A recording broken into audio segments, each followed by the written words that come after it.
கர்த்தராகிய இயேசு கிறிஸ்து நாமத்தினால நன்றி வாழ்த்துக்களை முதலாவது தெரிவித்துக் கொள்ள விரும்புகிறேன். கர்த்தருக்குள்ளாக நீங்க எல்லாரும் நலமா இருக்கிறீர்கள் என்று நான் விசுவாசிக்கிறேன். இன்றைக்குமாய் கூட நம்ம ஒரே ஒரு சாப்டரை நம்ம தியானிக்க இருக்கிறோம். தேவன் நம்ம எல்லாரும் கூட பேசுவாராக. நம்மளுடைய வாழ்க்கையில முதலாவது ஒரு காரியத்தை நான் சொல்ல விரும்புகிறேன். கிறிஸ்தவ வாழ்க்கையில நம்ம எல்லாருமே இயேசுவை ஏற்றுக்கொண்டு சொந்த ரட்சகரா அவருடைய பிள்ளையா இருக்கிறோம். இயேசுவை ஏற்றுக்கொண்டோம். இயேசுவை ஏற்றுக்கொண்ட பிள்ளைகளாகிய நாம எல்லாருக்குமே இந்த உலகத்துல நல்லா கவனிச்சீங்கன்னா, இந்த உலகத்துல உங்களுக்கு உபத்திரவங்கள் உண்டு. ஆனாலும் திடன் கொள்ளுங்கள். உலகத்தை நான் ஜெயித்தேன். உங்களையும் ஜெயிக்க வைப்பேன்னு அப்பா சொன்னாரு. ஒருவன் என்னை பின்பற்றி வர விரும்பினா அவன் தன்னைத்தானே வெறுத்து என் சிலுவையை சுமக்கணும். அப்பதான் அவன் எனக்கு சீஷனா இருக்க முடியும். ஆண்டவர் அப்பா தெளிவா சொல்லிட்டாரு. கிறிஸ்தவ வாழ்க்கை என்பது ஒரு கம்ஃபோர்ட்டான, ஒரு லக்ஸரியான, அதாவது எப்படி சொல்றது? அது பிரச்சனை இல்லாத வாழ்க்கைன்னு நம்ம சொல்ல முடியாது. பாடுகள், உபத்திரவங்கள், நிந்தைகள், போராட்டங்கள் எல்லாமே கிறிஸ்தவ வாழ்க்கையில சொந்த ரட்சகரா ஏற்றுக்கொண்ட வாழ்க்கையில நிச்சயமா இருக்கும். நீங்க கேட்கலாம், அப்ப பிரதர் இது எப்படி நம்ம எல்லாரையும் நல்லா அந்த மாரத்தான் ஓடும் பொழுது ஒவ்வொருத்தரும் ஒவ்வொரு ட்ராக்ல அவங்களுக்கு நியமிக்கப்பட்ட அந்த ட்ராக்ல ஓட வைப்பாங்க. அதே மாதிரி இந்த நாட்கள்ல இயேசுவை சொந்த ரட்சகரா ஏற்றுக்கொண்ட நீங்களும் நானும் நமக்கு ஏசப்ப ஒரு ட்ராக்ல நம்மளை வச்சு ஓட வைத்து கொண்டிருக்கிறார். ஆனா அநேகர் நீங்க இதுல கவனிச்சு பாத்தீங்கன்னா, அநேகர் ட்ராக்ல இருந்து ஒரு சிலர் வெளியில போகிறார்கள். ஓட முடியாம பாடுகள் உபத்திரவங்களை சகிக்க முடியாம தாங்க முடியாம அந்த ட்ராக்ல இருந்து வெளியில போறாங்க. ஒரு சிலருக்கு ஓடிக்கொண்டிருக்கிறவங்களுக்கு ஒரு பெரிய டவுட் என்னன்னா, எப்படி இந்த விசுவாச ஓட்டத்தை நம்ம ஓடி முடிக்க போறோம்? இப்போ ஒவ்வொரு நாளும் பிரச்சனைகள், போராட்டங்கள், உபத்திரவங்கள், நிந்தைகள், அவமானங்கள் இதெல்லாம் எப்படி நம்ம சகிச்சு கடைசி வரைக்கும் இந்த கிறிஸ்தவ வாழ்க்கையை நம்ம ஓடி முடிக்க போறோம்னு சொல்லி நம்ம எல்லாருக்கும் அநேக நேரங்கள்ல ஊழியக்காரர்களாகிய நமக்கும் சரி, ஊழியர் செய்கிறவங்களுக்கும் சரி, பெரிய பெரிய ஊழியக்காரர்களுக்கும் சரி இந்த இந்த எண்ணங்கள் அடிக்கடி வந்துட்டு போகும். எங்க பாஸ்டர் கூட சொன்னாங்க, எப்படிதான் என்ன அவ்வளவுதான் முடிஞ்சு போலன்னு ஒரு சில நேரங்கள்லாம் என்கிட்ட பர்சனலா ஷேர் பண்ணும் பொழுது கூட அதுக்கப்புறம் அப்பா தூக்கி நிறுத்துவாரு. இந்த இந்த இந்த இந்த இந்த பெரிய கேள்விக்கு, இந்த பெரிய டவுட்டுக்கு இன்னும் மெசேஜுக்குள்ள போல, இது ஒண்ணே ஒண்ணுதான். இன்னைக்கு ஒரு மெசேஜ்ல ஆண்டவர் ஒரு காரியத்தை பேசும்படியா உணர்த்தினாரு. இந்த காரியத்துல மாத்திரம் நான் உறுதியா சொல்ல முடியும், தைரியமா சொல்ல முடியும், 100க்கு 100 சொல்ல முடியும். இந்த கிறிஸ்தவ ஓட்டத்தை நிச்சயமாக ஓடி முடிக்க முடியும். ஆனா அதற்கு இந்த காரியத்துல நீங்களும் நானும் கவனம் செலுத்துவோமானால் நம்ம நினைக்கிறத விட அந்த ஓட்டத்தை 100 மடங்கு அதிகமாக செயல்படுத்தி முடிக்க முடியும். பிரதர், அப்படி என்னதான் சொல்ல வரீங்க? அது என்னதான் பண்ணணும் அப்படின்னு நீங்க கேட்டீங்க அப்படின்னா, முதலாவதாக நான் ஒரு இலிஸ்ட்ரேஷனை சொல்ல விரும்புறேன். ஒரு ஒரு ஒரு கதை, ஒரு ஸ்டோரி சொல்லிட்டு நான் மெசேஜுக்குள்ள போக விரும்புறேன். என்ன ஸ்டோரினா, ஒரு ஒரு ஒரு ஒரு எஜமானனுடைய வீட்டுல 2 விலங்குகள் வளர்க்கப்படுகிறது. நீங்க நல்லா கவனிங்க. ஒண்ணு அந்த வீட்டுல எஜமான் ஒரு கழுதையை ஒண்ணு வாங்கி இருக்கிறாரு. கழுதையை வளர்க்கிறாரு. அதே வீட்டுல ஒரு ஆட்டுக்குட்டியை வாங்கி அந்த ஆட்டுக்குட்டியை இந்த 2யும் எஜமான் வளர்க்கிறாரு. ஒரே வீட்டுல, ஒரே அட்மாஸ்பியர்ல. ஒரு பக்கம் கழுதை வளருது, ஒரு பக்கம் ஆடு வளருது.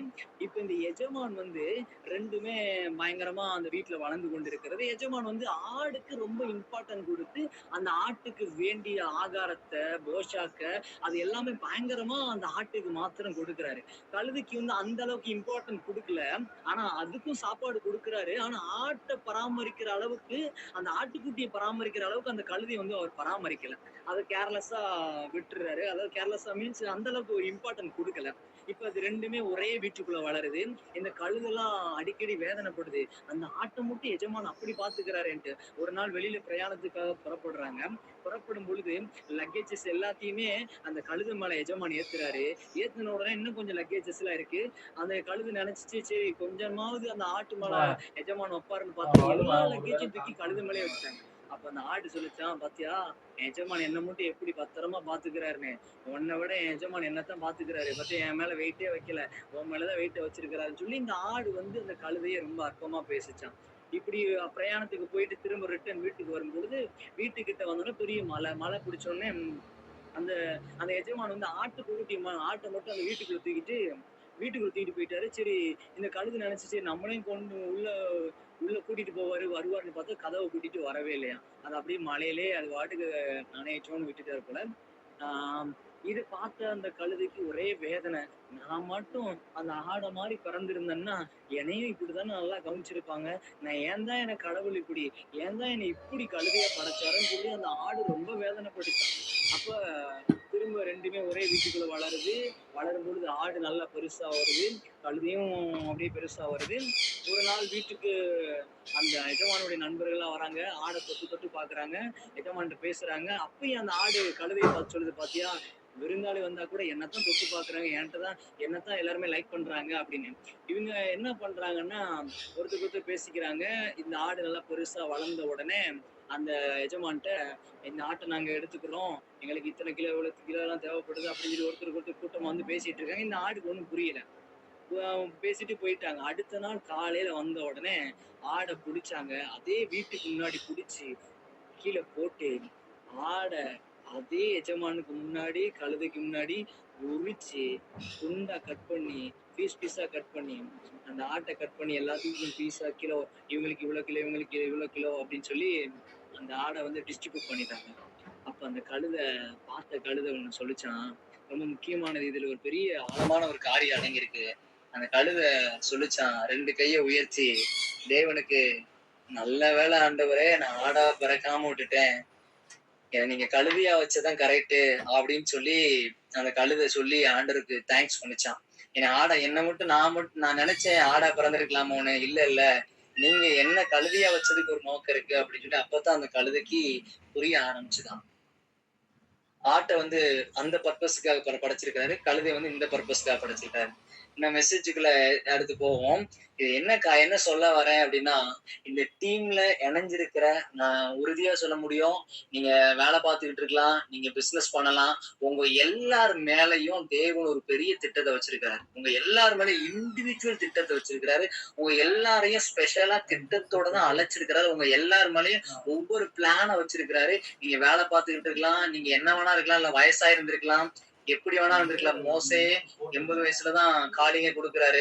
அதே மாதிரி பெரிய பெரிய பரிசுத்தவான்கள்லாம் ஆண்டவருக்கு age does not a matter. அது ஒரு பெரிய பொருட்டே அல்ல. அவர் நினைச்ச யாரையும் பயன்படுத்த முடியும். சோ இந்த டீம்ல இணைந்திருக்கிறவங்க எல்லார் மேலயும் ஒரு பெரிய அதாவது ஒரு பெரிய திட்டம் இருக்கு. பெரிய காரியம் இருக்கு. இது முதலாவது நம்ம தெரிஞ்சுக்கணும். இப்ப இந்த திட்டத்தை நிறைவேற்றி முடிக்கணுமே, கிறிஸ்தவ வாழ்க்கையை அதை நிறைவேற்றி முடிக்கணுமே, இதுக்கு என்ன பண்ணணும்? இது எதை கான்சென்ட்ரேஷன் பண்ணா தேவனுடைய திட்டத்தை, அழைப்ப, தரிசனத்தை, இது எல்லாத்தையுமே இந்த ஒரு காரியத்தை செஞ்சா சுலபமா நம்ம நிறைவேற்றி முடிக்க முடியும். உபத்திரம் வந்தாலும் இந்த ஒரு காரியத்தை செஞ்சா நிறைவேற்றி முடிக்க முடியும். போராட்டம் வந்தாலும் இந்த ஒரு காரியத்தை செஞ்சா நிறைவேற்றி முடிக்க முடியும். நிந்தைகள், அவமானம் வந்தாலும் இந்த ஒரு காரியத்தை செஞ்சா நிறைவேற்றி முடிக்க முடியும். அதாவது அந்த ஒரு காரியம் என்னதான் நீங்க சொல்ல வரீங்க அப்படின்னு கேட்டீங்கன்னா, திருப்பி கொள்ளுவோம் வேத போதி யோவான் 15வது அதிகாரம். இந்த மெசேஜோட தலைப்பே கனெக்ஷன், அதாவது இணைப்பு. எடுத்துக்கொள்ளுவோம் 15வது அதிகாரம் 1 முதல் நம்ம வசனங்களை வாசிப்போம். யோவான் 15வது அதிகாரம். நான் மெய்யான திராட்சை செடி. படிங்க. நான் மெய்யான திராட்சை செடி, என் பிதா திராட்சை தோட்டக்காரர். என்னில் கனி கொடாதிருக்கிற கொடி எதுவோ அதை அவர் அறுத்து போடுகிறார். கனி கொடுக்கிற கொடி எதுவோ அது அதிக கனிகளை கொடுக்கும்படி அதை சுத்தம் பண்ணுகிறார். படிக்கணுமையா? நான் உங்களுக்கு சொன்ன உபதேசத்தினாலே நீங்கள் இப்பொழுதே சுத்தமா இருக்கிறீர்கள். என்னில் நிலைத்திருங்கள், நானும் உங்களில் நிலைத்திருப்பேன். கொடியானது திராட்சை செடியில் நிலைத்திராவிட்டால் அது தானாய் கனி கொடுக்க மாட்டாதது போல நீங்களும் என்னில் நிலைத்திராவிட்டால் கனி கொடுக்க மாட்டீர்கள். 16 வரைக்கும் வாசிச்சிருக்கணும். நானே திராட்சை செடி, நீங்கள் கொடிகள். ஒருவன் என்னிலும் நான் அவனிலும் நிலைத்திருந்தால் அவன் மிகுந்த கனிகளை கொடுப்பான். என்னை அல்லாமல் உங்களால் ஒன்றும் செய்யக்கூடாது. ஒருவன் என்னில் நிலைத்திராவிட்டால் வெளியே எரியுண்ட கொடியை போல அவன் எரியுண்டு உலர்ந்து போவான். அப்படிப்பட்டவைகளை சேர்த்து அக்கினியிலே போடுகிறார்கள், அவைகள் எரிந்து போம். நீங்கள் என்னிலும் என் வார்த்தைகள் உங்களிலும் நிலைத்திருந்தால் நீங்கள் கேட்டுக்கொள்வது எதுவோ அது உங்களுக்கு செய்யப்படும். நீங்கள் மிகுந்த கனிகளை கொடுப்பதனால் என் பிதா மகிமைப்படுவார். எனக்கும் சீசராய் இருப்பீர்கள். பிதா என்னில் அன்பாயிருக்கிறது போல நானும் உங்களில் அன்பாயிருக்கிறேன். என்னுடைய அன்பிலே நிலைத்திருங்கள். நான் என் பிதாவின் கற்பனைகளை கைக்கொண்டு அவருடைய அன்பிலே நிலைத்திருக்கிறது போல நீங்களும் என் கற்பனைகளை கைக்கொண்டு இருந்தால் என்னுடைய அன்பிலே நிலைத்திருப்பீர்கள். என்னுடைய சந்தோஷம் உங்களில் நிலைத்திருக்கும்படிக்கும் உங்கள் சந்தோஷம் நிறைவாய் இருக்கும்படிக்கும் இவைகளை உங்களுக்கு சொன்னேன். நான் உங்களில் அன்பாயிருக்கிறது போல நீங்களும் ஒருவரில் ஒருவர் அன்பாயிருக்க வேண்டும் என்பதே என்னுடைய கற்பனையா இருக்கிறது. ஒருவன் தன் சிநேகிதருக்காக தன் ஜீவனை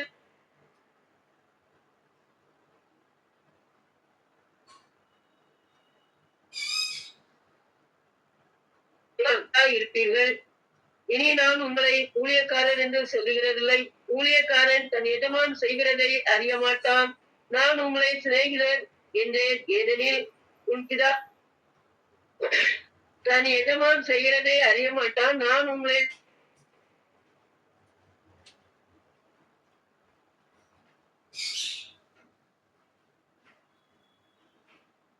நீங்கள் என்னை தெரிந்து கொண்டேன்.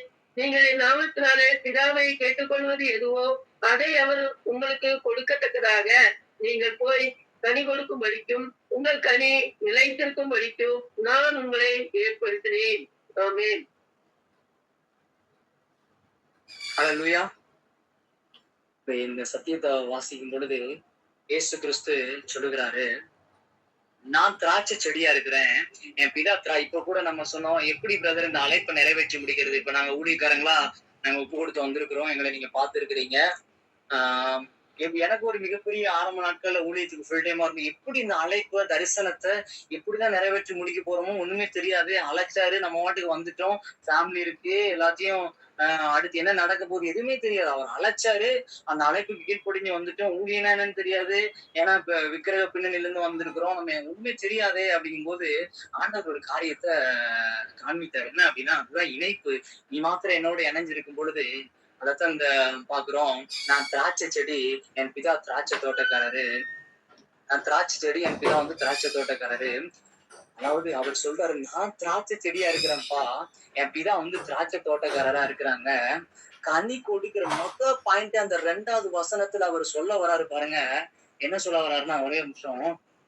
2வது வசனத்துல கனி கொடாது இருக்கிற, எதெல்லாம் கனி கொடுக்கலையோ அதை கட் பண்ணி அத எடுத்து போடுறாரு. கனி கொடுக்கறத கிளீன் பண்றாரு. அவர் தெளிவா சொல்லுகிற ஒரு காரியம், இஸ்ரவேல் ஜனத்துக்கு திராட்சை ரசம்னா அது ரொம்ப ஃபேமஸ் ஆனது, ஃபெமிலியர் ஆனது.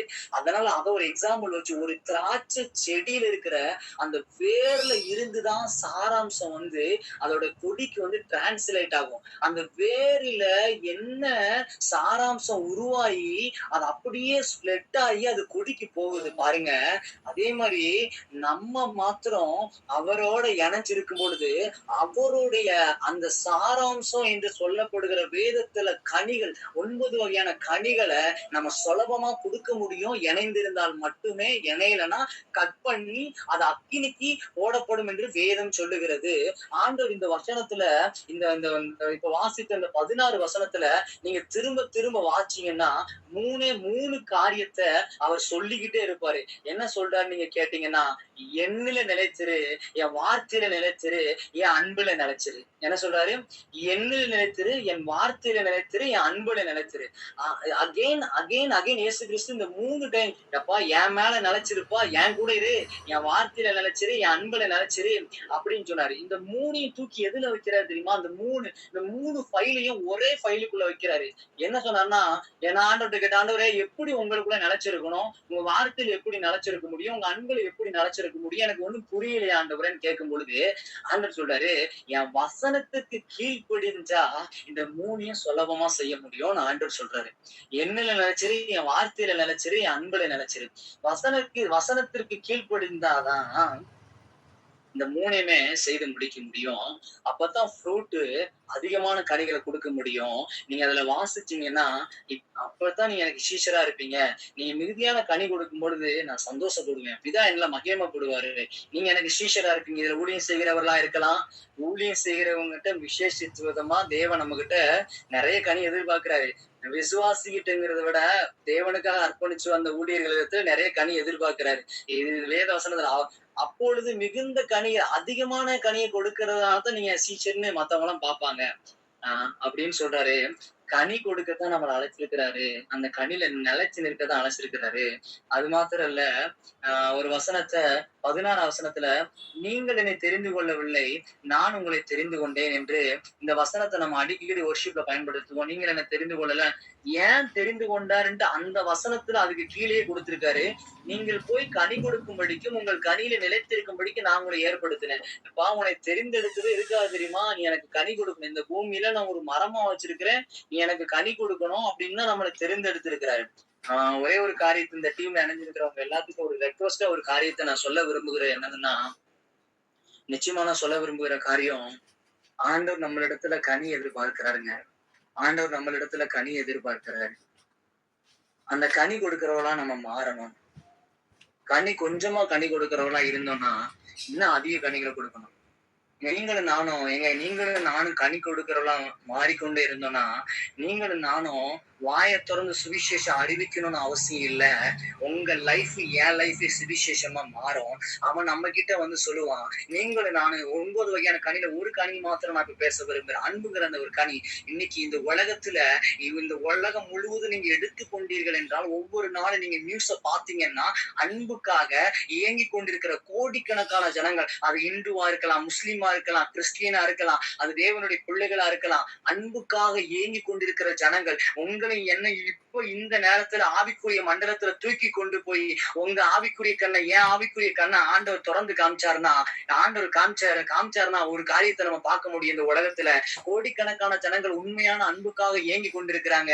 பொய்யான அன்புல விழுந்து மாட்டிக்கிட்டு உண்மையான அன்பு இந்த உலகத்துல இல்லவே இல்லையான்னு சொல்லி இயேசு ஏற்றுக்கொள்ளாத பிள்ளைகள் கூட நிறைய வெளியில உண்மையான அன்பு இந்த உலகத்துல எங்கதான் இருக்குன்னு சொல்லி அவங்க இருதயம் ஏங்கி கொண்டிருக்கிற இப்படிப்பட்ட நேரத்துல நீங்களும் நானும் அந்த அன்புங்கிற கனிய ஜனங்களுக்கு கொடுக்கும் பொழுது அவர்கள் ஈஸியாக இயேசுக்குள்ளாக வர முடியும். அதற்கு நான் ஒரு பெரிய சாட்சியா சொல்ல முடியும். எனக்கு இயேசுனா யாருன்னு தெரியாது. நான் பிறந்திருந்து விக்கிரக பின்னணியில பயங்கரமா வளர்க்கப்பட்ட வருஷம் ஆளை போட்டு பல இடங்களுக்கு ஒரே வாரத்துல 27 கோயில்களுக்கு இந்தியாவில இருக்கிற பிரபலமான கோயில்களுக்கு அப்படிலாம் சுத்தி வந்தவன் தான் நானு.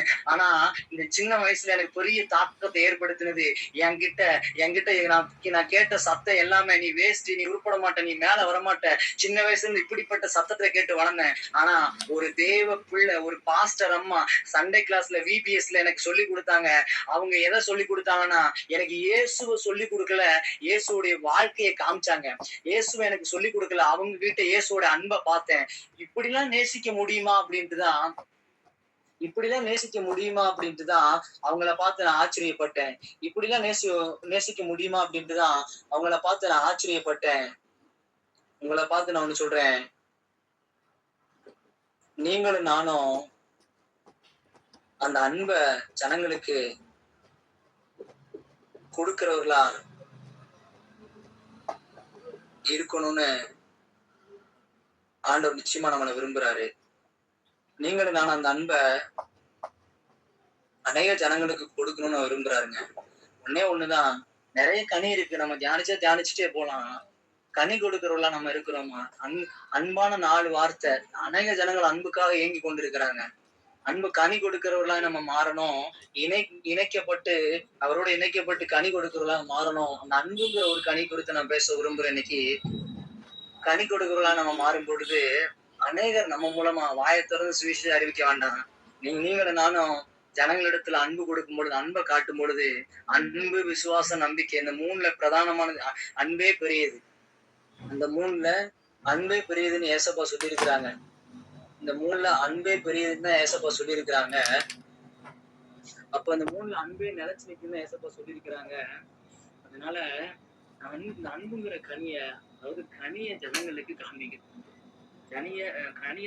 காண்பிக்க நம்ம பிரயாசப்படணும். நம்ம வாய்களினால வெறும் இயேசுவை சொல்லுகிறவர்களை மாத்திரம் இல்ல, நம்ம வாழ்க்கையில இயேசுவை நம்மளை பார்க்கும்பொழுது இயேசுவை பார்க்கணும். அதுக்கு பெரிய உதாரணம் இயேசு கிறிஸ்து தான் பாருங்க. இயேசு கிறிஸ்து இந்த பூமியில வந்த பொழுது பிதாவை கேட்கிறாங்க, நாங்க பிதாவை பார்க்கணும் சீசர் கேட்கிறாங்க. இயேசுவை சொல்ல, பிதாவை பார்க்கணுமா, நான் காமிக்கிறேன், இந்த பாரு அப்படின்னு தன்னை காமிக்கிறாரு. என்னை கண்டவன் பிதாவை கண்டார். பிதாவுடைய ஒட்டுமொத்த கேரக்டரையும் அதை இயேசு கிறிஸ்து பிதாவுடைய ஒட்டுமொத்த கேரக்டரையும் இயேசு கிறிஸ்து அப்படியே இந்த பூமியில பிரதிபலிச்சாரு. நீங்க நினைக்கலாம் அவர் வந்து ஒரு பெரிய தெய்வம், அதனால அவர் பிரதிபலிச்சார், நம்மளால முடியுமா? வேதம் சொல்லுகிறது அவர் 100% மனிதனாகவும் 100% தேவனாகவும் அவருக்கு பூமிக்கு வந்தார். நமக்கு இருக்கிற அதே சரீரம், ரத்தம், மாம்சம் தான் அவருக்கு இருந்துச்சு. நமக்கு இருக்கிற டயர்டு, அலுப்பு அதுதான் அவருக்கு இருந்துச்சு. ஆனாலும் அவரு இந்த உலகத்துல இயேசு அதாவது பிதாவுடைய கேரக்டர் அப்படியே வெளிப்படுத்தி அதற்காகத்தான் நம்மளை அழைச்சிருக்காரு. பிதாவுடைய கேரக்டர் ஃப்ரூட்ல தான் அவர் காமிச்சாரு பாருங்க. அவருக்கு ஊழியம் இருந்துச்சுங்க, பகலெல்லாம் ஊழியம் இருந்துச்சு, அவருக்கு ஃபுல்லா ஊழியம் தான். ஆனா நைட்டு ஃபுல்லா அவரோடு கூட தனித்து இருக்கிறாரு. நீங்க இயேசு கிறிஸ்துவோட வாழ்க்கையை எடுத்துக்கொண்டீங்கன்னா பெரிய எக்ஸாம்பிள் நமக்கு இயேசு கிறிஸ்து தான். அவர் ராம் முழுதும் ஜெபம் பண்ணாரு, சாயங்காலம் ஜெபம் பண்றாரு, ஏர்லி மார்னிங் ஜெபம் பண்றாரு. அவர் ஜெபம் பண்ணிட்டே தான் இருக்கிறாரு.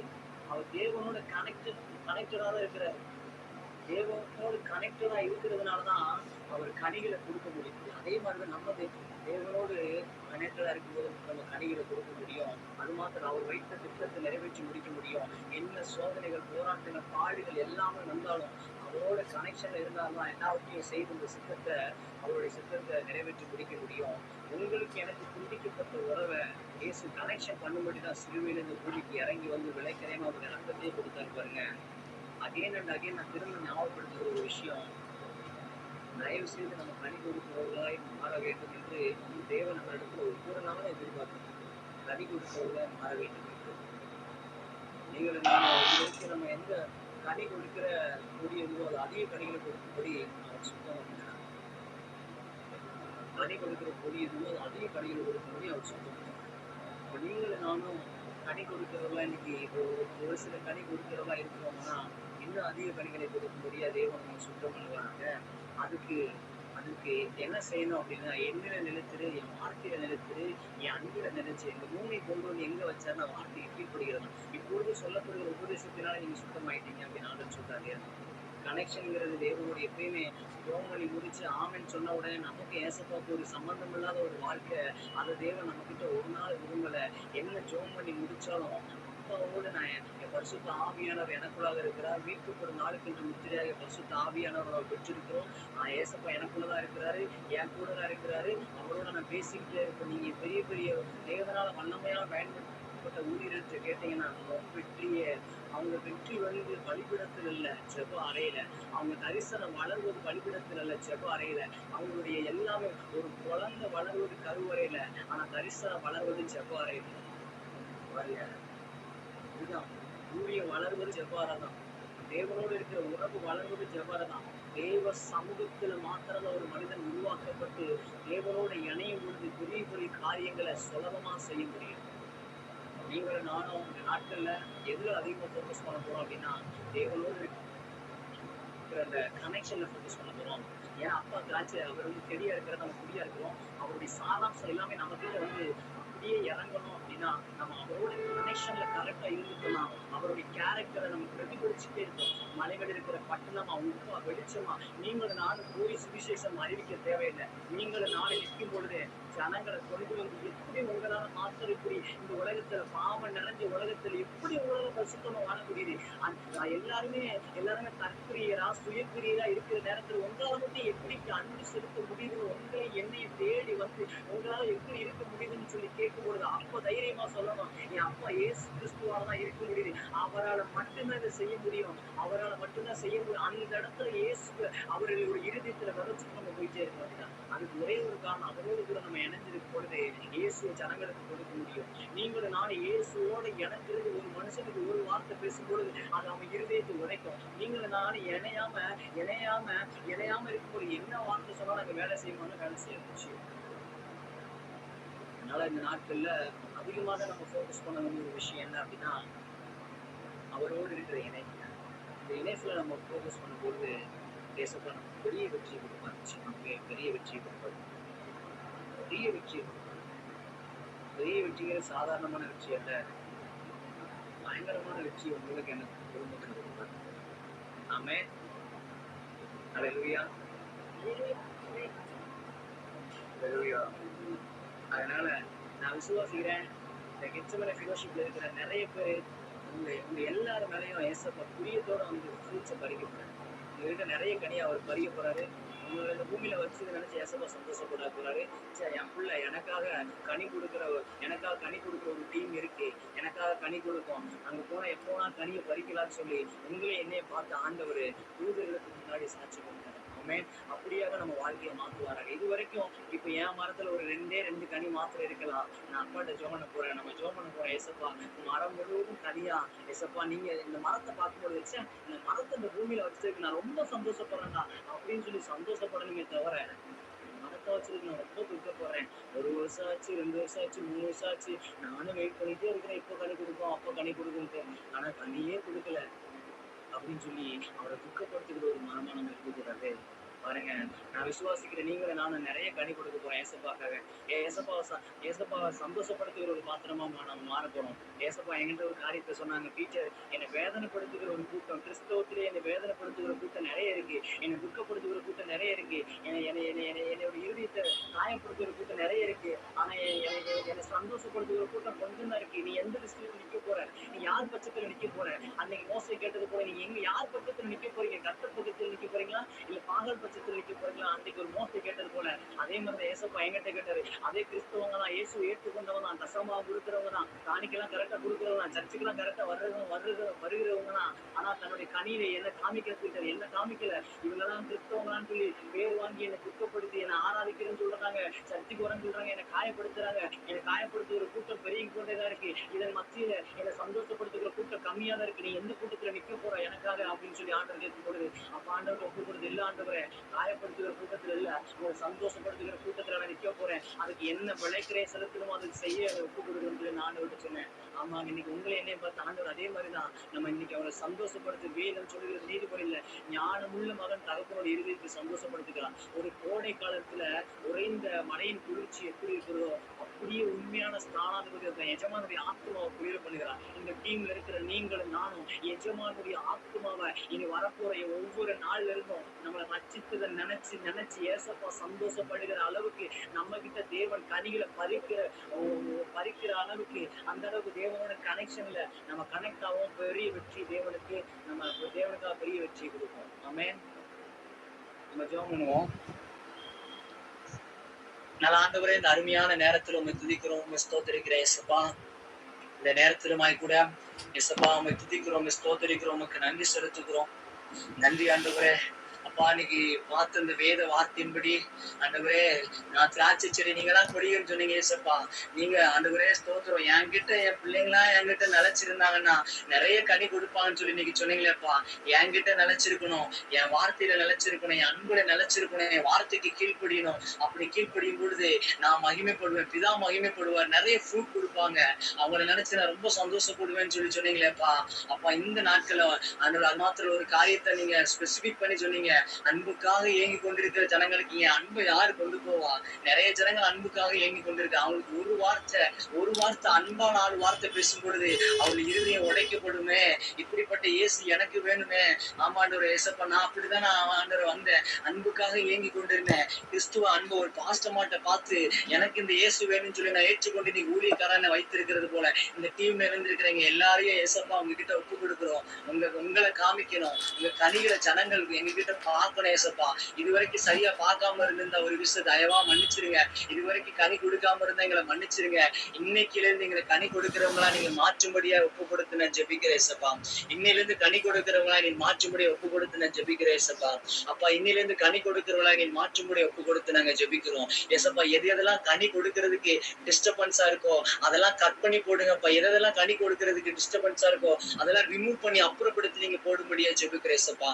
இந்த நாள்ல இருந்து ஏசப்பா, இந்த டீம்ல இருந்து இணைஞ்சிருக்கிற எல்லாரும் நிறைய கனி கொடுக்க போறாங்க. நீங்க சந்தோஷப்பட போறீங்க. அப்போட எழுதிட்டு சந்தோஷப்படுத்துகிற கூட்டமா இவங்க மாற போறாங்க. நாங்க மாற போறோம். நீங்க அப்படியே செய்ய போறீங்க. இயேசுவின் நாமத்தில் ஜெபிக்கிறோம் ஜீவனுள்ள நல்ல பிதாவே, ஆமென்.